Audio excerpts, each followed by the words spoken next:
Standard 9 students, good morning to all of you. In your bio chapter 1 cell में जो है हम लोग प्लांट मैंने तुम लोग को वर्क दिया था कि तुम लोग को ये चार्ट जो है टेबल नंबर 1.3 पेज नंबर 12 का प्रोकैरियोटिक और यूकैरियोटिक सेल में क्या डिफरेंस है।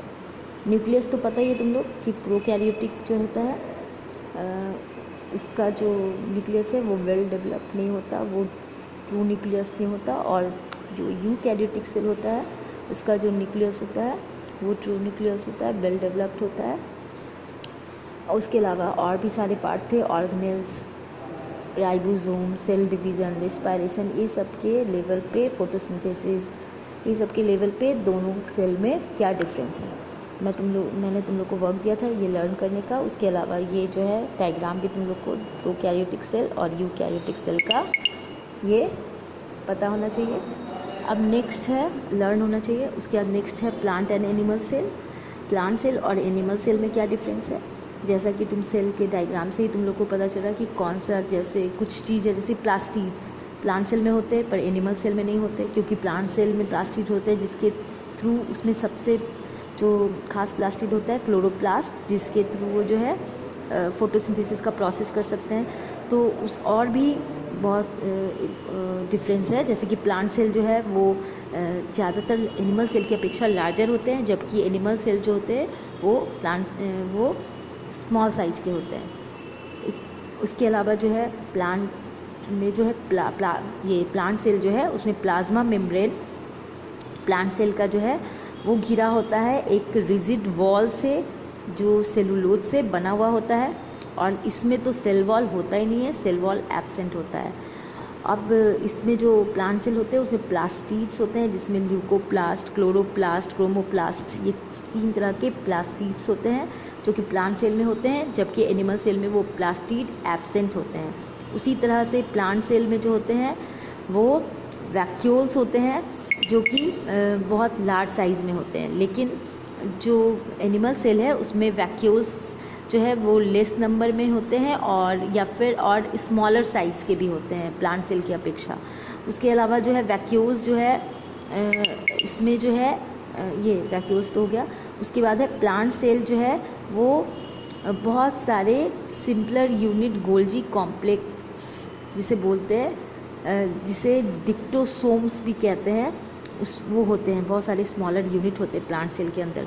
एनिमल सेल जो होते हैं उसमें हाईली इलेबोरेट गोल्जी कॉम्प्लेक्स, इसमें एकदम सिंपल जो गोल्जी कॉम्प्लेक्स होते हैं, सिंपलर यूनिट, जिस गोल्जी कॉम्प्लेक्स का नाम है डिक्टोसोम्स, पर इसमें हाईली इलेबोरेट गोल्जी कॉम्प्लेक्स होते हैं एनिमल सेल में। सेंट्रियोल्स जो होते हैं have not been found in plant cell except in a few plant centrioles. तो ये सारा तुम्हें इस तरह से समझ में नहीं आएगा जब तुम जो ये डायग्राम है अपने बुक पेज नंबर जो है पेज नंबर में ये टिपिकल एनिमल सेल का है, यहाँ पे जिस तरह से प्लांट सेल और यहाँ पे प्लांट सेल का। तो प्लांट सेल और एनिमल सेल की डायग्राम से तुम लोग को ऐसे भी डिफरेंस पता चलेगा और क्या चीज़ उसमें फाउंड है और क्या नहीं है, दोनों में डिफरेंस जो है डायग्राम से ज़्यादा अच्छे से तुम लोग को समझ में आएगा। तुम लोग को चाहिए कि ये प्लांट सेल और एनिमल सेल का जब डिफरेंस लिख रहे हो तो दोनों का डायग्राम प्लांट सेल की तरफ प्लांट सेल का और एनिमल सेल की तरफ एनिमल सेल के डायग्राम को तुम बनाओगे तो तुम और अच्छे से डिफरेंस को बता भी सकते हो और समझ भी सकते हो। और साइटोकाइनेसिस जो है takes place by cell plate formation. जब सेल प्लेट फॉर्मेशन होता है प्लांट सेल के अंदर, जब मैं सेल पढ़ा रही थी तो उसमें डिस्कस भी की थी, तो वो साइटोकाइनेसिस प्रोसेस जो है उसमें टेक्स प्लेस होता है, जबकि जो एनिमल सेल होता है cytokinesis takes place by constriction during cell division, और इसमें जब है सेल का डिवीज़न हो रहा होता है तब वो बनता है। अब है plant cell usually have a regular shape, इसका जो प्लांट सेल का रेगुलर शेप होता है, और एनिमल सेल जो होते हैं इरेगुलर शेप के होते हैं, यानी अलग अलग तरह के शेप होते हैं, अलग अलग बॉडी पार्ट। अब हमारे बॉडी पार्ट में ही देख लो, ब्लड सेल जो आरबीसी का अलग शेप है, डब्ल्यूबीसी का अलग शेप है, या फिर हमारे नर्व सेल है उनका अलग शेप है, मसल का जो सेल है उसका अलग शेप है। तो इस तरह से अलग अलग जो है इरेगुलर शेप होते हैं एनिमल सेल में, लेकिन प्लांट सेल में ज़्यादातर रेगुलर शेप ही होते हैं। अब है movement of substances across the cell membrane. तो सेल मेम्ब्रेन जो मूवमेंट होता है सब्सटेंस का सेल मेम्ब्रेन के थ्रू अक्रॉस, तो वो किस तरह से होता है।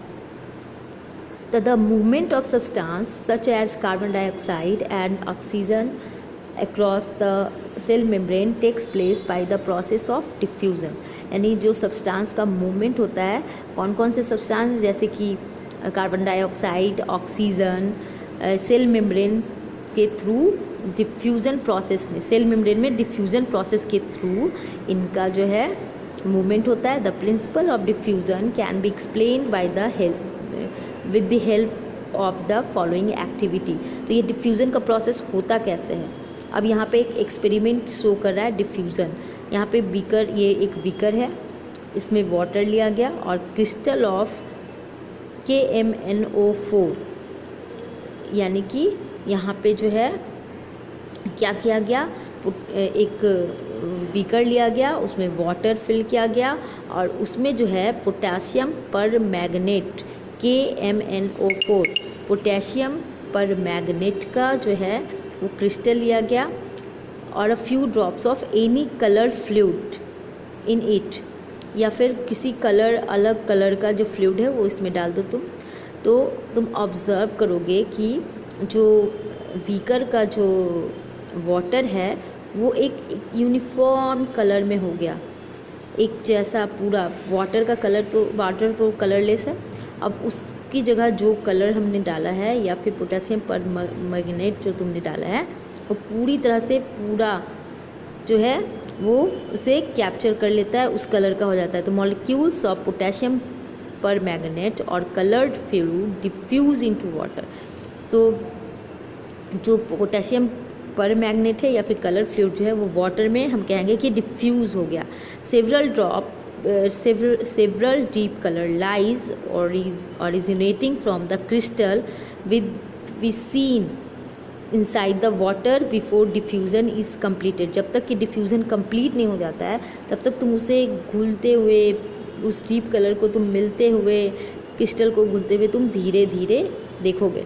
तो ये फिर जब आपस में मिक्सअप हो गया, फिर वो एक पता ही नहीं चल रहा कि वाटर क्या क्या कलर का था या फिर क्रिस्टल जो पोटेशियम पर मैग्नेट है या फिर वो जो कलर जो हमने डाला है वो किस तरह से आपस में मिक्स हो गए, तो हम कहेंगे वो डिफ्यूज़ हो गए, आपस में ऐसे मिल गए कि पता ही नहीं चल रहा है। अब अलग अलग इंडिविजुअली वो कुछ पता नहीं चल रहा है।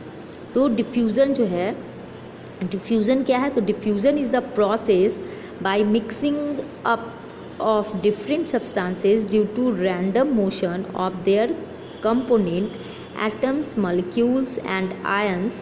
diffusion takes place in solids, liquid and gases। तो डिफ्यूज़न जो है सॉलिड, लिक्विड और गैसेस तीनों में हो सकते हैं। और डिफ्यूज़न वो प्रोसेस है जिसमें जो अलग अलग तरह के सब्सटेंस होते हैं वो इस तरह से उसके एटम्स या मॉलिक्यूल्स या आयंस इस तरह से रैंडमली मिल जाते हैं कि वो जो है आपस में एकदम ऐसे मिल जाते हैं कि कुछ इंडिविजुअल वो अलग अलग उनका पता नहीं चलता है। इस प्रोसेस को हम डिफ्यूज़न बोलते हैं। Gases can mix up perfectly with each other and become uniform. Gases जो है वो ज़्यादा अच्छे से डिफ्यूज़ करते हैं और आपस में एकदम यूनिफॉर्म एक समान मिल जाते हैं। In liquid diffusion is slower then the gases. Liquid जो है उसमें गैसेस की अपेक्षा जो डिफ्यूज़न का रेट होगा वो स्लो होगा। और in solid diffusion occurs very slow eight normal temperature. और लेकिन सॉलिड में तो ये प्रोसेस जो है और ज़्यादा स्लो होगा अगर वो नॉर्मल टेम्परेचर में हुआ तो। उसे सॉलिड को जो है डिफ्यूज़ कराने के लिए हीट को बढ़ाने से जो है वो ज़्यादा जल्दी डिफ्यूज़न होता है। During diffusion the molecules are free to move in all direction.